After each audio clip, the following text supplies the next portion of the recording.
Bonjour, je fais cette petite capsule pour vous parler d'un thème intitulé quatre choses que pensent souvent les personnes nouvellement nées de nouveau. Donc là, c'est un constat. Ce n'est pas un fait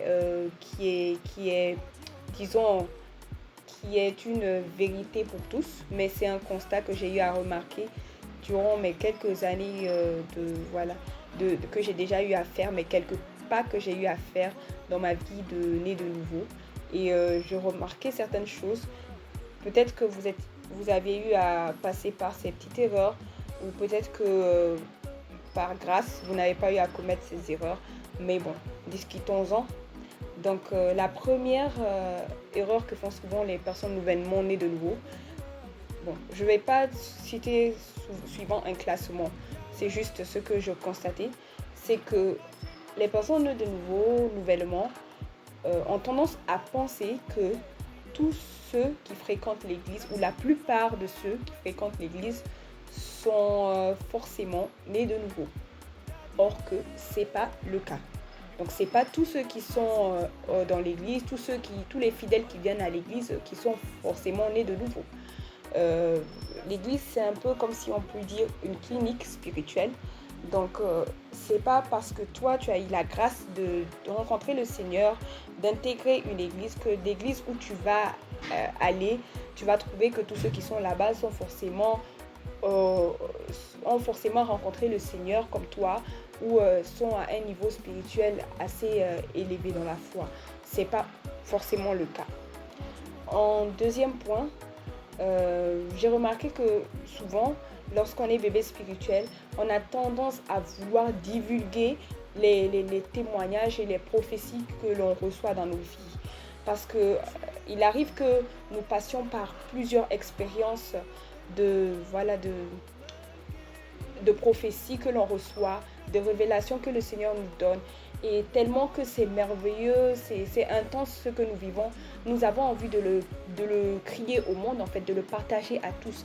Alors que c'est pas tout le monde qui doit l'entendre. C'est réservé à toi déjà et à ceux à qui le Seigneur te mettra à cœur. Mais c'est pas à tout le monde qui a vraiment le niveau de comprendre ce que toi tu vis. Et aussi, il y a le discernement. C'est pas tout le monde qui sera dans la même joie que toi lorsqu'ils entendront ce que tu as vécu.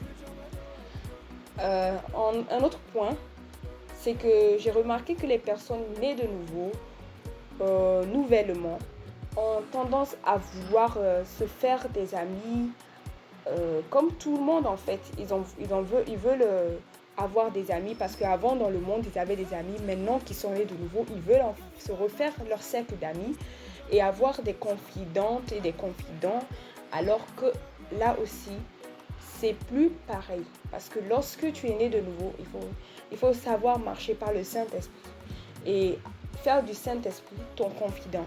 Je ne dirais pas que tu ne dois pas avoir d'amis, ça tu en auras. Mais sache faire attention à ne pas te confier aux gens et à plutôt te confier au Saint-Esprit. Maintenant, il peut arriver que le Saint-Esprit te guidera vers des personnes par rapport à des cas particuliers. Et là, tu pourras te rendre vers ces personnes suivant l'instruction du Saint-Esprit. Sinon, si tu n'as pas reçu d'instruction, mieux vaut pour toi rester et parler au Saint-Esprit, qui est le meilleur confident d'ailleurs. Et enfin, je termine par un autre constat, c'est que j'ai remarqué que lorsque quelqu'un naît de nouveau, est bébé spirituel dans la foi, souvent la personne a tendance à mener une vie déséquilibrée. Par vie déséquilibrée, j'entends quoi? C'est que dans notre vie, nous avons plein d'activités, nous avons plein de domaines. Il y a le social, il y a le spirituel, il y a le familial. Il y a aussi la gestion des finances. En fait, disons que la vie est remplie de beaucoup de choses que nous devons combiner pour arriver à tout harmoniser.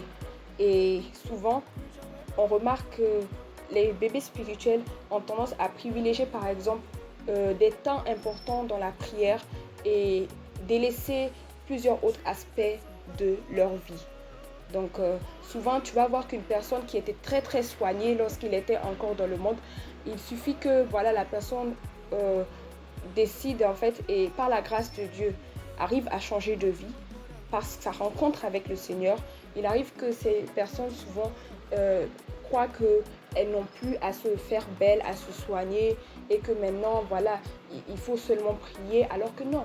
Lorsque tu nais de nouveau, en fait, le Saint-Esprit même te montre à comment avoir une vie équilibrée, comment faire la part des choses, comment arriver à avoir une vie spirituelle équilibrée, une vie spirituelle épanouie, tout en ayant une vie sociale épanouie, tout en ayant une vie, disons, familiale épanouie et en sachant également prendre bien soin de soi. Donc, voilà un peu les 4 choses que j'ai eu à remarquer. Donc, pour résumer le tout, je dirais que les erreurs que j'ai eu à remarquer, c'est que les gens nés de nouveau spirituels, bébés spirituels dans la foi, ont tendance à croire que tous ceux qui fréquentent l'église sont forcément nés de nouveau. Ça, c'est un. Deux, les prophéties que l'on reçoit, on a tendance à croire que on doit les crier à tout le monde, les divulguer à tout le monde. En fait, on s'empresse même de les partager. Pour nous, c'est un témoignage. Et en troisième point, on a tendance à vouloir se refaire un cercle d'amis assez rapidement, à avoir des confidents, des gens à qui se confier. Et en quatrième point, j'ai remarqué aussi que souvent, lorsque l'on est de nouveau spirituel, lorsqu'on est bébé, on a tendance à vouloir vivre une vie tellement à fond spirituellement que l'on en oublie qu'une vie c'est un tout qui se combine. Il y a aussi le côté spirituel qui a la grande partie, mais il faut savoir gérer le tout en s'associant au Saint-Esprit qui est le meilleur allié dans la vie. Donc voilà un peu, j'espère que cette capsule vous aura aidé et bien de choses à vous. Merci.